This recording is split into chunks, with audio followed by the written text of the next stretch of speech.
સંકલિત બાળ વિકાસ યોજના અંતર્ગત ગામ વિસ્તારમાં ચાલતી બાલવાડીની હકીકત ચિંતાજનક સામે આવી છે। સરકારી ધોરણે અલગ મકાન સુવિધાઓ અને સુરક્ષા હોવા છતાં પારડી કહારવાડા બાલવાડી હાલ મકાનમાં ઓટલા પર ચલાવવામાં આવી રહી છે। બાલવાડીમાં આવતા નાના બાળકોને બેસવા યોગ્ય વ્યવસ્થા નથી। વરસાદ, તડકો કે ઠંડીમાં ખુલ્લા ઓટલા પર બાળકોને બેસવું પડે છે, જે તેમના આરોગ્ય અને સલામતી માટે જોખમરૂપ છે। સ્વચ્છતા, પીવાનું પાણી અને શૌચાલય જેવી મૂળભૂત સુવિધાઓનો પણ અભાવ જોવા મળે છે। ગ્રામજનોનો આક્ષેપ છે કે અનેકવાર રજૂઆત કરવા છતાં જવાબદાર અધિકારીઓ તરફથી કોઈ નક્કર પગલાં લેવામાં આવ્યા નથી। સરકાર દ્વારા કરોડો રૂપિયાનું બજેટ બાળ કલ્યાણ માટે ફાળવવામાં આવે છે, છતાં મેદાન પર તેની અસર દેખાતી નથી। બાળકોના સર્વાંગી વિકાસ માટે રચાયેલી યોજના આવી રીતે ઓટલા પર ચલાવીએ એ સમગ્ર વ્યવસ્થાની નિષ્ફળતા દર્શાવે છે। હવે જોવાનું એ રહ્યું કે સંબંધિત તંત્ર ક્યારે જાગે અને બાળકોને યોગ્ય બાલવાડી સુવિધા ક્યારે મળશે। સત્યડી ન્યૂઝ, વલસાડ। નમસ્કાર મિત્રો, આપ જોઈ રહ્યા છો સત્ય ન્યૂઝ ગુજરાત। બાળ વિકાસના નામે સરકારી કઈ કેટલી યોજનાઓ છે। સારી એવી યોજનાઓ છે, સારા હેતુથી બનેલી યોજનાઓ છે અને સારા એવા પૈસા પણ એમાં ફાળવવામાં આવે છે। હવે આ પૈસા ફાળવવાથી શું વિકાસ થઈ જાય છે? મિત્રો, વાત કરીશ સંકલિત બાળ વિકાસ યોજનાની। સંકલિત બાલ વિકાસ યોજના ઘણા વર્ષોથી ચાલે છે। ICDS ભારત સરકારની એક કેન્દ્ર સહાયતી બાળ વિકાસ યોજના છે। આ માહિતી તમને આપી રહ્યો છું શું યોજના છે, જેના અંતર્ગત નાના બાળકો, ગર્ભવતી અને સ્તનપાન કરાવતી માતાઓને પોષણ, આરોગ્ય અને શિક્ષણ સાથે સંકળાયેલી સેવાઓ આપવામાં આવે છે।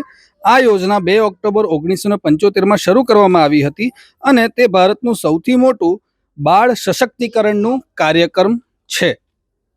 ભારતનું સૌથી મોટું બાળ સશક્તિકરણનું કાર્યક્રમ છે। 2 ઓક્ટોબર 1975થી ચાલે છે, 50 વર્ષ પૂરા થયા। હવે મિત્રો, બાળ વિકાસની વાત થઈ રહી છે, બાલવાડીની વાત થઈ રહી છે, તો આને જો સમજવું હોય સમજો કે તમે આ આંગણવાડીનું એક એક્સટેન્શન તરીકે આને સમજી શકો છો।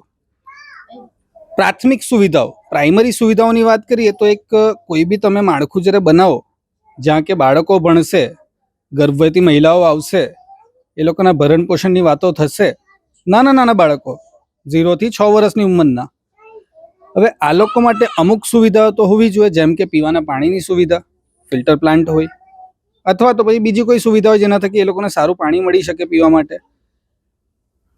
બીજી સુવિધા જેમ કે આપણે બાથરૂમ જવું હોય, શૌચાલયની વ્યવસ્થા। ત્રીજી સુવિધા કે ભાઈ એક સરખો રૂમ હોય, બારી પંખા હોય, લાઇટ હોય, બ્લેકબોર્ડ હોય, વગેરે વગેરે।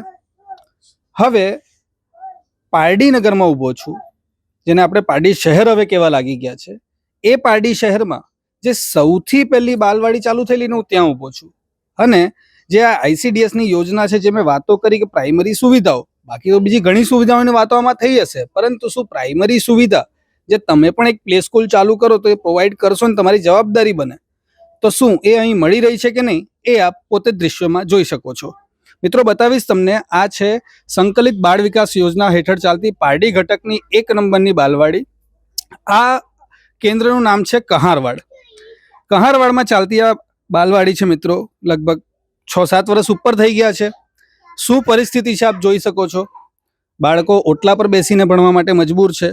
અહીં ના પાણીની કોઈ વ્યવસ્થા છે, ના શૌચાલયની કોઈ વ્યવસ્થા છે, બાકી કોઈ વ્યવસ્થાની તો વાત જ જવા દો। ખાલી પરિસ્થિતિ જોઈ લો કે આ કઈ પરિસ્થિતિમાં અહીંયા ચાલી રહ્યું છે। હવે આ બાબતે અમે ફક્ત ન્યૂઝ બનાવવા નથી આવેલા, અમને આમાં થોડો બદલાવ જોઈતો હતો, માટે અમે અમુક લોકોને સંપર્ક કર્યો, જે કે નગર સેવકો ચૂંટાયા છે આ વિસ્તારના, સંપર્ક કર્યો બીજા બધા અધિકારીઓને અમુકને। એ લોકો થકી જે માહિતી મળી, પ્રયત્નો થઈ રહ્યા છે। એ લોકોની વાતો પરથી 100% લાગ્યું કે ઇન્ટેન્શન છે, કંઈક સારું કરવા માટે એ લોકો પ્રયત્નશીલ છે, દેખાઈ રહ્યું છે। જોવાનું એ છે મિત્રો કે 6, 7, 8 વર્ષથી ચાલતી આ બાળવાડી, હાલ તો ચલો મોસમ સારો છે, થોડી ઠંડી છે, થોડી ગરમી છે, વરસાદ નથી પડતો, પરંતુ જે પરિસ્થિતિ આપ અહીં જોઈ રહ્યા છો, વરસાદની સિઝનમાં આ બાળકો કઈ પરિસ્થિતિમાં અહીંયા રહેતા હશે। બાળકોની વાત જવા દઈએ તો આ જે ટીચરો અહીંયા ભણાવે છે, જે શિક્ષિકાઓ અહીંયા છે, એ લોકો કેવી રીતના ભણાવતા હશે, શું એ લોકોને આ ગમતું હશે? એ લોકોએ બી ઘણી જગ્યાએ રજૂઆત કરી છે, એવું નથી કે એ લોકોએ રજૂઆત નથી કરી। પોતાના હિસાબે નોકરિયાત હોવા છતાં, કારણ કે નોકરી હોય એટલે સરકારી ખાતામાં તો એ જ બી કે ભાઈ બોલશું તો નોકરી જશે, બોલશું તો ઉપરવાળા ખખડાવશે, આ બી કે એ લોકો પણ બચારા નહીં બોલતા હોય, પોતાના રીતે કંઈ ને કંઈ પ્રયત્નો તો કરે જ છે, પણ તે છતાં પણ હજી પણ પરિસ્થિતિ છે જૈસે થે। જોવાનું એ રહ્યું કે આટલા કરોડોના ખર્ચા જે બાળ વિકાસના નામે સરકાર થકી થાય છે તેનું શું ધરાતલ પર ખરેખર અમલ થાય છે? આ બાળકોને જેના વિકાસ માટે આપણે બાળ વિકાસના સશક્તિકરણની સૌથી મોટી યોજના તરીકે જ્યારે આપણે આને ગણાવીએ છીએ, તો પારડી જેને કે શહેરમાં આપણે ગણીએ છીએ ત્યાં આવી પરિસ્થિતિ, તો ગામડાઓનું શું વિચારવાનું ભાઈ? માટે ખાલી કાગળ પણ નહીં, ખાલી પોસ્ટરો પર નહીં, ખાલી એડવર્ટિઝમેન્ટમાં નહીં, ધરાતલ પર કંઈ ફરક આવે, આ ભારતના ભવિષ્યનું કંઈ સારું થાય એવું આપણે અધિકારીઓને, જિમ્મેદાર વ્યક્તિઓને અને તંત્રને વિનંતી કરીએ છીએ. આ વિડીયો થકી મિત્રો આપ મને જણાવજો, આપના વિસ્તારમાં આવી કોઈ બાલવાડી ચાલતી હોય, આવી કોઈ આંગણવાડી ચાલતી હોય, ત્યાં શું પૂરતી સુવિધાઓ મળે છે કે નહીં, અને નથી મળતી એ માટે જવાબદાર કોણ? આપ જોઈ રહ્યા છો સત્ય ન્યૂઝ ગુજરાત. હું છું પ્રતિક પાંડે.